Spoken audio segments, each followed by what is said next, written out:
Good news can often get overlooked or buried by the negative in our everyday lives, so let's change that.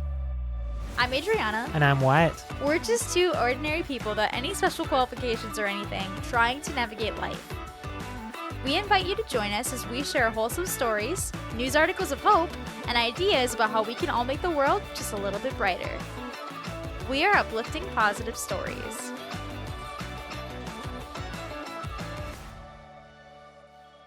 Welcome back to another episode of Uplifting Positive Stories. Thanks so much for joining us. Yeah, and here again with our second attempt at video. I don't know what to do with my hands still. Like now that we're actually on camera, it's like, okay, what do I do with these things? You know, I don't want to lean on the table because that makes noise. So it's a whole other new dimension to recording these that we have to get accustomed to. I get you. Listeners, you don't have to deal with that because you don't see our hands. Oh yeah, it's true. Well, today's episode is about spending time with others and about the value that we have in just being there for other people, just by simply spending time with them.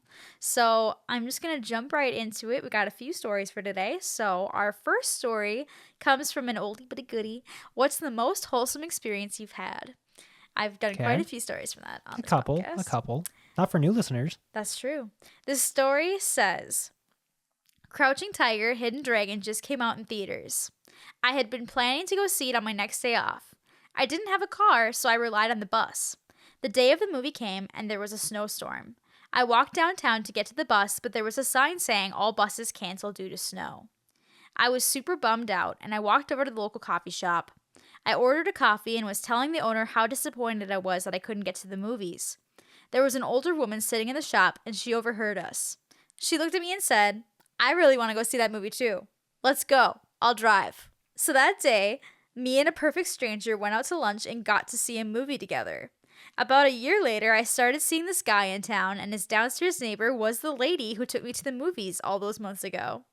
We had stopped by her house for her to get a sweater before the movies. I told the guy, me and your neighbor went to see Crouching Tiger together. He was like, that was you? She went on and on about how cool it was to go to the movies with you. Well, that's fun. Isn't that sweet? That's always cute when like you hear a positive experience of your partner like before that meeting you, you know, so you can know that like, okay, so there already is like a positive vibe about them versus like if it was like a horrible experience, like, right. Like it was you that was mean to her, that like spit in her food or something. Like, I don't know. That's ridiculous. Yeah, exactly. So it's always, it's very nice when it's the other way around. Yeah, this person went with a stranger to the movies. That's so awesome. Read the vibes. Be safe out there. Right. That being said, that's so nice. That being said, it's nice. We gotta add that disclaimer, right? Be careful, stranger danger, you know. I love that the woman just overheard in the coffee shop was like, I'll go with you. Like, I just think that's awesome. I would be so like, oh, okay. Like, I would be so taken aback. That's so awesome. And that the fact that they did this, it's awesome that this woman clearly had a great time because she's been telling him about this for a while, apparently, about how much fun she had. So I just think that's really awesome. And it just shows that the little things like that, just by going to this movie with her, really obviously made her day. Mm-hmm. I feel like once upon a time I would have been that person. That's like, I want to go to that movie too. And just like jump on it with him. More accurately for me, probably be like, if it was a movie I had already seen but absolutely loved, then I'm obsessed to go see it again with a new person, a new group, you know? I can't remember the last movie I felt that with, but like there's sometimes when a movie comes out, you're just absolutely obsessed with, like, you want to go watch it again. Like, oh, you're someone who hasn't seen it yet? I'll go with you to go see it. It's an excuse to go. Exactly. Mm-hmm. Our next story comes from the same subreddit, What's the Most Wholesome Experience We've Had? And it says, about a year ago, I walked into a restaurant with my girlfriend, her mom, her sister, and her sister's baby.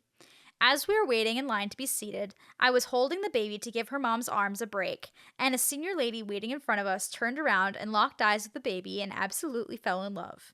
She asked who the parents were, and I explained that the mother was my girlfriend's sister, and her husband was working that day. She went on about how it was the most beautiful baby she had ever seen, and after striking up a bit of a conversation, we learned that the lady was there eating on her own because her husband had passed away the year before, and they had always come to this restaurant together. Why is it always the I know. deceased spouse? It's so sad. Eventually, after discussing with my girlfriend and her family, we asked the lady to join us for lunch. She denied at first, but after much persistence, she finally decided to dine with us. The entire time, she was ecstatic to spend more time with the baby. We learned all about her life and told her all about ours. The waitress even came up to us at one point and told us that the lady was a regular that always ate alone, and she was glad that she finally had some company that day. The lady didn't eat a lot, and I was planning to treat my girlfriend's family to lunch anyways, so I took care of the bill. She instantly got upset and told us that she didn't expect to be paid for. She was just happy to have the company and get to spend more time with the baby. I assured her that it was a non-issue and we were happy to have had her join us. As we left the restaurant, she thanked us with tears in her eyes, saying how much we made her day. Although it was a small gesture, it still felt really good to make a stranger feel even a little bit better. That's kind of like, imagine that happening with Al at the movie theater. Of like, we see him come every week to go to a movie by himself, and someone were just be like, hey, you're going to this movie? Do you mind if I go to it with you? And then buy his ticket or whatever, Yeah, it's just so sweet. Not quite exactly the same, but that's the closest parallel I can imagine right now. Yeah, for sure. And some people do just like going out to eat by themselves or doing things by themselves as a solo activity, but there are definitely people that are doing it simply because they want to get out and do something, but they don't have anyone to go with. Yeah. So clearly it sounds like this was that kind of situation where she just out of necessity was going by herself. Unless it was like, it was something that she used to do with her deceased spouse and yeah, just to keep the memory alive kind of thing. Especially being a regular, it sounds like.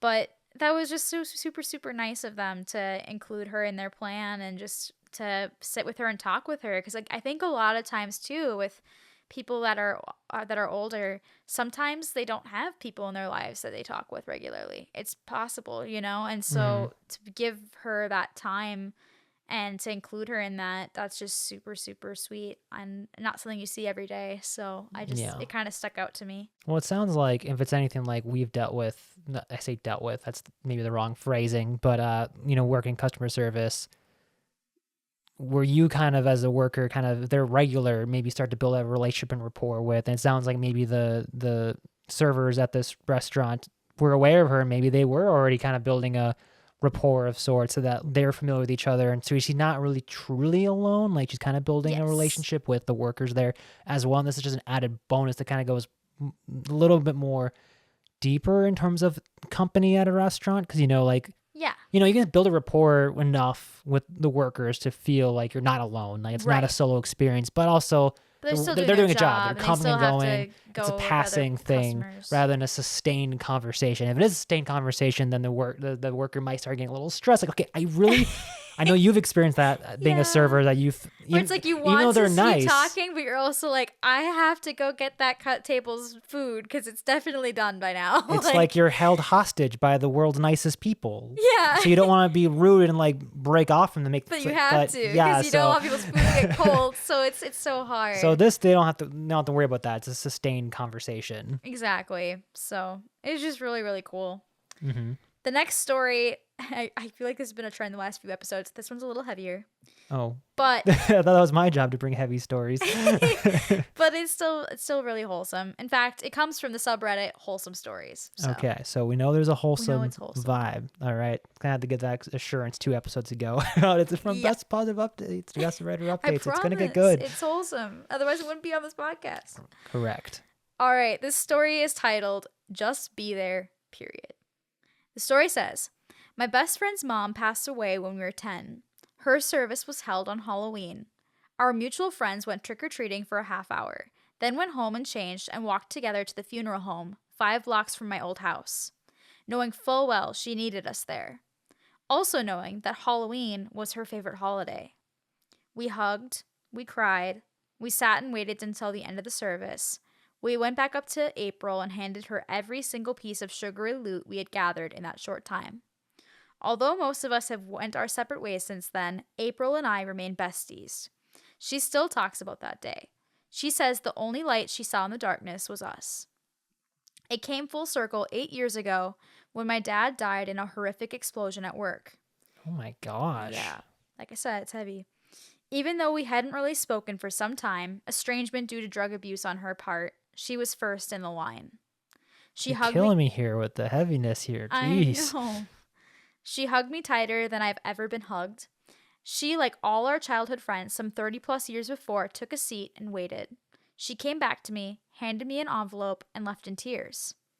The next day, I opened the envelope to find a young child's handwriting. Pages and pages of notes about her pain during her loss and how her best friend's silent support was the only thing that carried her through. Sorry about the long story, but I hope this proves that the slightest notion during such heartbreaking times can serve to be the light someone so desperately needs to find. So I was just like, whoa, that this person hung on to just notes and like almost like a diary from her time and how much her friends meant to her in that time. And then 30 plus years later gave it to OP now that she's experiencing that to kind of show her that like, hey, I've been there and I understand. And it's so cool and your that friendship mattered. Yeah, her friendship mattered, but also that like a lot of her childhood friends are still they're still friends after 30 plus years. That's crazy. And that they were all there for OP as well, and in their time of need. It hit me in the feels. Yeah. It's just being there a lot of the times, that just showing up, that can really mean the most. There was the added part of, it being Halloween being her favorite holiday and them all giving her the candy that they collected from going out. That's so sweet. I was like, oh. But then more so, it sounds like it was just the fact that they all were there.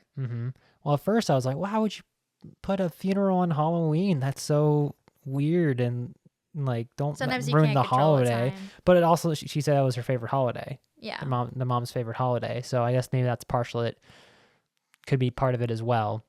And they in a way honored her memory by bringing the Halloween candy and stuff. Yeah, just super, super wholesome, but also heavy. Just showing up. And that doesn't even just have to be for like sad events. It could be anything. It could be like, we made a movie several years ago and we had like a friends and family and crew screening, and like, so showing up for that, or if we had a premiere for it. Unfortunately, during the pandemic, we didn't have a real proper public premiere. Or it could be someone having an art gallery, or they play sports, or it could be anything really. Yeah, going to their events that they put on. If someone's in like a band of some sort, going to their gigs. It's just showing that support and showing up for them. Just giving of your time. And that can be little things too, just like asking somebody you don't normally see to go to lunch with you. It's giving of your time, and time is very valuable. So it just shows a lot to people when you give of your time. And sometimes I think we don't realize how valuable that actually is. It's true. So both taking it as a valuable thing that person gave of their time for you, but also not taking for granted the fact that you're doing it too, and saying that is a valuable thing that I'm giving of my time, and I should feel good about that. Yeah. So it goes both ways. Our next story comes from the subreddit Wholesome Stories, and it is titled, I Made a Little Boy's Pirate Dream Come True. All right. It's super cute. I'm excited. All right, this story says, I used to live across the street from this nice lady. She had a lot of money and would travel a lot, so I'd water her flowers when she was gone. I didn't know her well, but my mom did. Anyway, my mom was checking the mail and found a letter from the neighbor. It said that her nephew was visiting her and he hid a painted rock in our landscape to find and would appreciate it if we would do something like that in return. With the letter was a treasure map her nephew drew so we could find the rock. Honestly, it took us a while to find, lol, so it was our turn to hide treasure. And I had the perfect thing.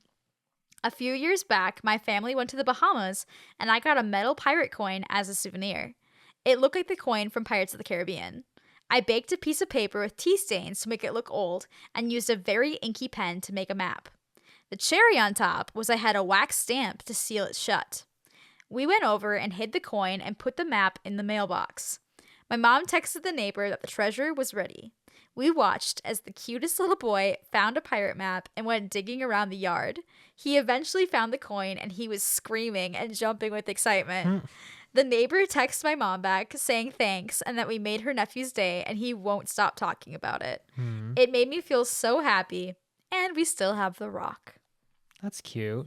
I mean, it reminds me of, like, we were talking about the other day about when I was a kid, I was so little, I barely remember it, but I do remember we would go on vacation to Florida a couple of times with my extended family, and I think it was my great-grandpa, is either grandpa or great-grandpa, I think great-grandpa, like buried like a treasure chest like on the beach somewhere, and then also like got like made a treasure map in a bottle and like put it in the oceans. I don't know how. I don't remember the logistics, but somehow we found the bottle treasure map, and then we were followed the map, and then we found the treasure chest, and there was like coins of some kind. I think it was just like pennies, honestly. It was nothing. It was we were really young, like we didn't question it I'm at sure all. you guys were thrilled though. Oh It yeah, doesn't and take this much. happened. This multiple years in a row. I don't know how we didn't Aw. catch on that this was like, we just that lucky we were finding So lucky.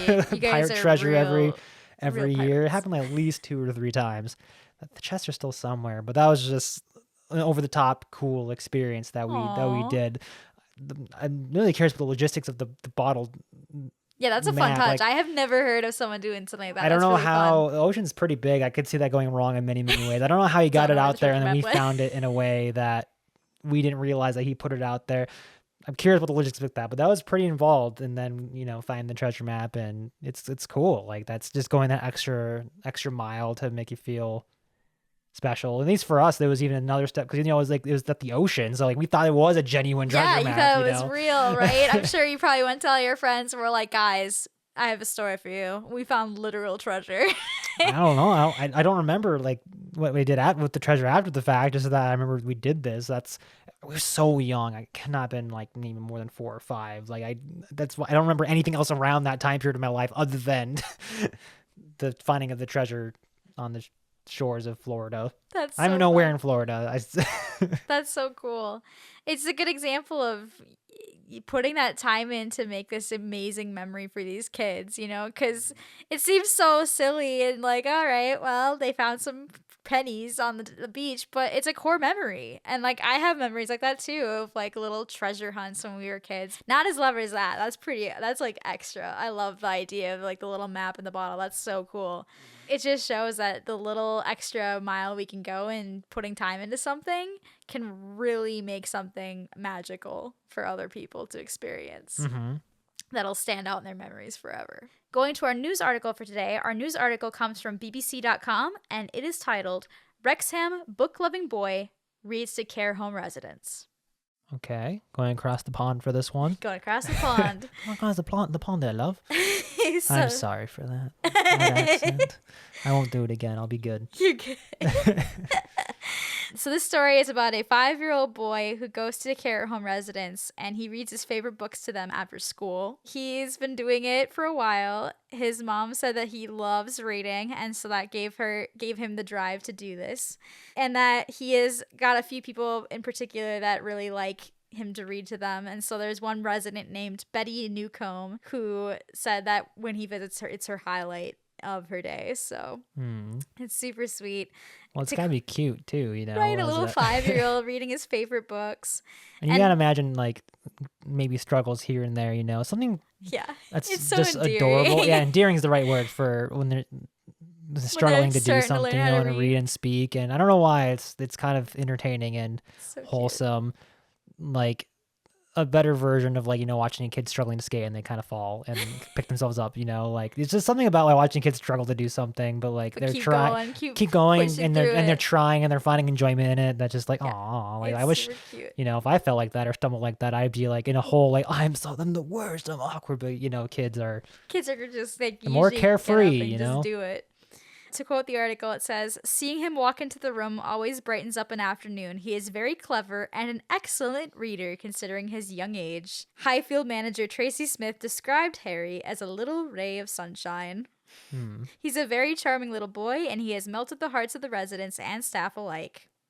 So, yeah, very, very sweet. Something also comforting as well about having like a regular visitor like that. Yes. And he's developing those relationships with those people there that they look forward to him coming. And so, again, perfect example of people that are in this home maybe don't get visitors very often, if at all. And so they don't get much interaction besides maybe the people that are in the home. And so having someone coming in and having that quality time with them every week, I just think that's super, super cool. And one more time to quote the article, the same person said, it's always a good idea bringing older and younger generations together. They easily enjoy each other's company and can learn so much from each other. Yeah, I'm sure he's building his confidence too to be able to practice his reading and get better and kind of get that affirmation like, hey, you're doing a good job. Like, yeah, I'm enjoying your reading of the stories. Right. And for the people that he's reading to, it's an opportunity to almost be like a mentor, which can kind of help you build confidence in a way too, that knowing that you're helping this little kid to learn a skill that's going to be very valuable in his life and to foster that enjoyment in him of reading books, because maybe it's possible these residents also very much enjoyed reading as well when they were younger or currently, so being able to foster that love of books and reading and that confidence is probably a really cool thing for them as well. And then depending on what the story was, like maybe it was an entertaining story, I mean, sure, it could have been Berenstain Bears or it could have been, I don't know, War and Peace. I don't know, probably not War and Peace, but how funny would that be though if it was like he came in like these like big novel books that like Today even as I'm gonna read you The Count of Monte Cristo. Let's go. As like as an adult and is like approaching age 30 would struggle to read out loud as I struggle with writing stories to read out loud, Exactly. Watch this kid come in with this like just giant books. So like, oh, okay. He's a prodigy. Maybe you never know. They're out there. That is true. A lot of nursing homes will put out calls for kids to come during Halloween and do trick-or-treating there because a lot of the residents don't get visitors for Halloween and they feel very left out of the holiday. And so it's a good example of having kids come in to spend time trick-or-treating because they love to see their costumes and stuff like that. And I think it's really fun to pass out the candy. So stuff like that they miss out on. Or when I was in Girl Scouts, every Christmas we would go caroling in the nursing homes. And so we'd go for a day and we go around and we do caroling. And a lot of the residents really liked it and they looked forward to it every year, knowing that that school's Girl Scout group would be coming. It was just like a little thing that brought some holiday cheer to them. So it's little things like that. It's giving of your time that can be so valuable to people in ways that you just don't even know. It's true. So with that, we will end our episode today. Thank you so much for joining us again, and we hope you'll join us next Wednesday for our next episode. Our next episode is going to be very fun. It's all about the power of laughter, and we've got some very funny stories / other little fun surprises that we can't wait to share. We are, as we said, on YouTube, so please like and subscribe. We would love to build up this channel, and also, we love to get your stories and your topics you want us to talk about because we want to do what you wanted us to talk about. If you can send those to us at upliftingpositivestories@gmail.com, or you can share them directly on our Reddit page, Uplift Positive Stories, and we may even share them on our podcast. Well, thank you so much for joining us, and we hope you'll join us next week. And stay positive.